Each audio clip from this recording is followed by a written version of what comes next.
Welcome back to the NCUT movie review. Today we have Until Dawn, or was it Until Yawn?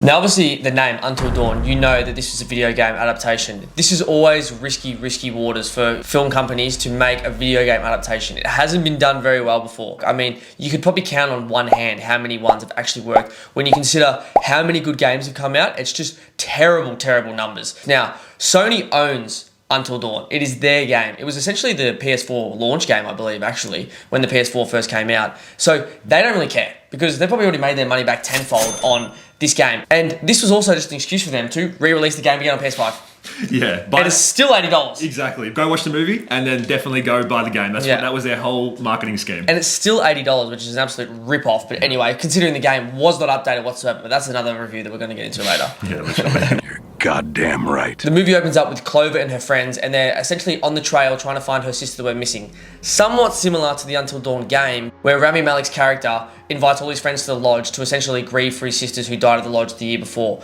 Similar, I guess, slightly, but everything else after that, it's just not similar at all to the video game. And that's not their fault. Sony, how do you make a decision-based video game with multiple outcomes that you pretty much can't reverse once you've made that decision?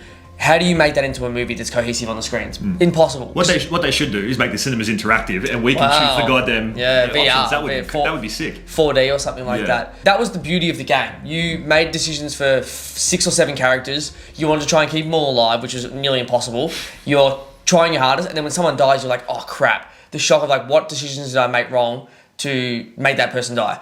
You can't really replicate that on a movie screen. Now, do some people go back and restart the game to do the same thing? Probably. Yeah. But if you're a true Until Dawn fan, yes, you will play it from start to finish. If you play it the correct way. The correct way. And that's not what this goddamn movie did. No. It had a completely new idea. Instead of playing the game, showing the movie from start to finish of the characters' POVs, none of that happened. Or what they did was they kept doing a reiteration of the day. Yeah, you just checkpoint, like you just going back to the checkpoint. Yeah. And it's kind of like, what's the point of that? What could they do? Now, it kind of worked weirdly in its own way for the first half of it. Yes. And you were like, wow, I'm intrigued. What's going to happen? I remember this from the game. There were certain call-outs in certain situations, but then, it they almost felt like it didn't know what to do for the rest of the movie. And either their budget was completely cut from the first half and they didn't have any other budget to finish the game, or they just picked the most cliche frigging answers the entire time. And that's what got me pissed off. Yeah. Because I actually enjoyed the game and I enjoyed the first half of the movie, but the other half failed. There was nothing really at stake with any of these characters because they kept coming back each time. I mean,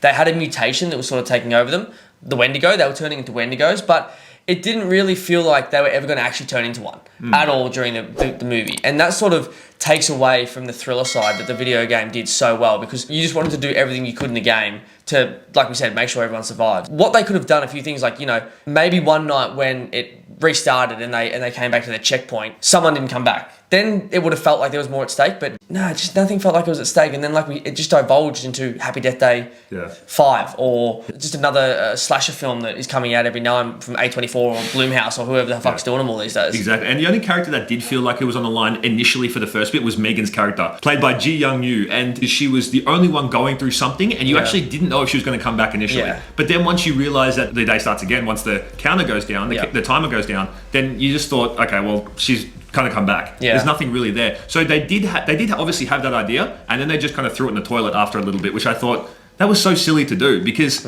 also I'm confused with this movie. Is it a prequel to Until Dawn game? Yeah. That's what the Easter egg at the end was. Yeah. I would love for them to just start in the game, to be honest with you. I wouldn't think you need to go back and do this movie in a random kind of like video game cabin in the woods type of version. That was a bit cheap to me. I thought they could have done something better. Speaking about the characters, I actually thought the entire character development from any of them was weak. Yeah. Like, so weak. They went through the day, I think they said 13 times. Yeah. Not one of them learnt anything in those 13 days. No. But they were losing their memory. But why? Why would that didn't explain that either. It just said, like, the first 4 days or 5 days we may see, or 3 days or something. Yeah. And then it completely skips to 13 days. You were like, what? The only character that really had any sort of character growth was Odessa Azion's character, Nina. She sort of had a little bit of character growth where in the start of it, she was in love with the boyfriend, la-di-da-da, and then towards the end, she's just like essentially sacrificing because she was sick of him. And he was pretty much willing to sacrifice her friends for them to survive. So that was sort of, I mean, a little bit of character growth there, I guess, but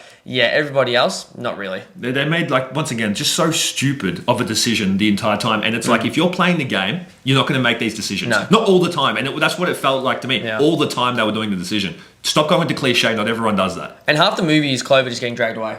The whole time. amount of scenes where it's Clover getting either dragged into a house, dragged backwards, dragged here, dragged there. Like, half the time you're just watching her getting ragdolled. You're like, this is interesting. Like, she's the only one who's getting anything happening to her.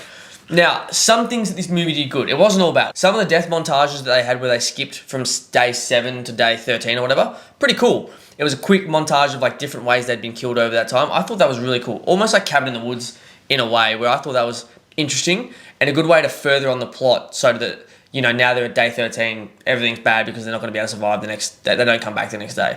I thought that was good. I thought that the satisfying death with Megan's character being like an apparition, a ghost goes in her and she's like controlling her and she's like, you're going to die in like 7 days or whatever she says, like a ring. And then just gets snapped and thrown. Sick death. Also, the guy with the clown mask guy, the serial killer guy, who was basically Jason Voorhees or Michael Myers. It always is. The same people, right? Like, I think we reviewed Hard Eyes as well. Go check that one out. It's the same shit. The same killer. Man just transcends universes, Jason Voorhees. He's just the #1 killer in each universe. Of every single one. And those deaths were sick. And they also did call back to the game a little bit when you got to hold your breath and not move. Otherwise, you're dead. If one wrong move, you're gone. And they put the controller down, people. Yeah, exactly. Put the controller on your table. Done. Pro tip, by the way. That's the pro tip. Yeah, and there was like other little things that they did. Like once again, Megan's character seems to be fucking front and forward character here in our review. Because Clover's just getting dragged around the whole time. And she's supposed to be the main character. Abe's just trying to leave. Fucking Max is just literally just trying to smell Clover the whole time. Oh, come back. So the only one with the real anything was Megan and also Nina, who were just like, yo, let's get the fuck out of here. Yeah, they're actually trying to do something. Yeah. And they had like little butterfly necklaces and shit, which is once again call out the butterfly effect. So they did have things, but I really wish that they went deeper. I'd be happy if this movie went for 3 hours. I don't care about the forward skipping thing. Show me every death or show me everything that happened. Where were the totems?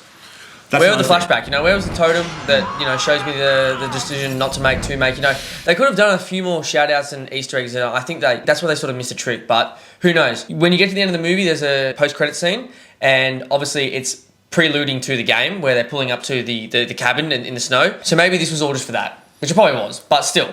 Put some effort into this movie at least. I thought overall the cinematography for this was pretty good. Like the way that they shot it was interesting, and a lot of it was called back to the game. Like when you go into the really dark rooms and they get their phones out and they do the flashlight with their phones, exactly the same way when you're searching around the game. I thought the lighting was terrible. The lighting for which one? All of it? The whole movie. I didn't think the lighting for all of it. I thought I didn't think all of it was bad. I literally got in my notes it's almost too dark in some of the scenes. It just looks ridiculous. Well, that's what I was thinking it was for the game. It might not have been. It might just be shit budgeting. I think it was just shit. Oh, right. But I thought it was. I took it as the game. Yeah. I was like, well. Yeah. I don't know. Once again, we don't know because this fucking movie doesn't follow the game. No. So how do we know? Like, I thought it was going for the game. Obviously, it's not. Obviously, it's some budget issue. But once again, why are you doing that? The director's pretty good. He's done some other good shit like Lights Out. Incredible film. Horror film. So. It would have been good if they also tapped into, more like why they couldn't go into the rain. Why when they went to the fog, there was animals and monsters from fucking 10 Cloverfield Lane and Cloverfield. Like, it just would have been cool if they delved into that universe. But, you know.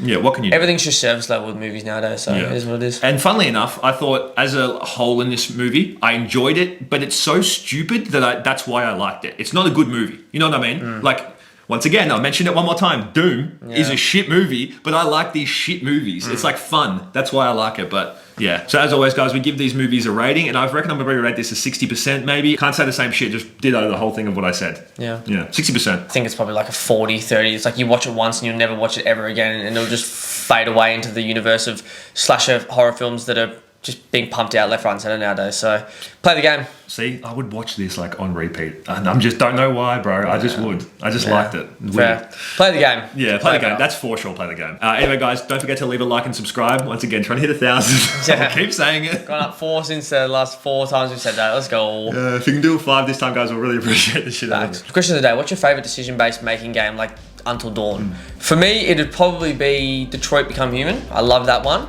But the Quarry was also very good. Very good. I'm a big fan of the Dark Picture games. Yeah, I haven't played them yet. All 4 of them. I played all of them. Love all those. Go play those as well. Yeah. Anyway, guys, been to the NCUT movie review. Peace, we out. Peace. And cut.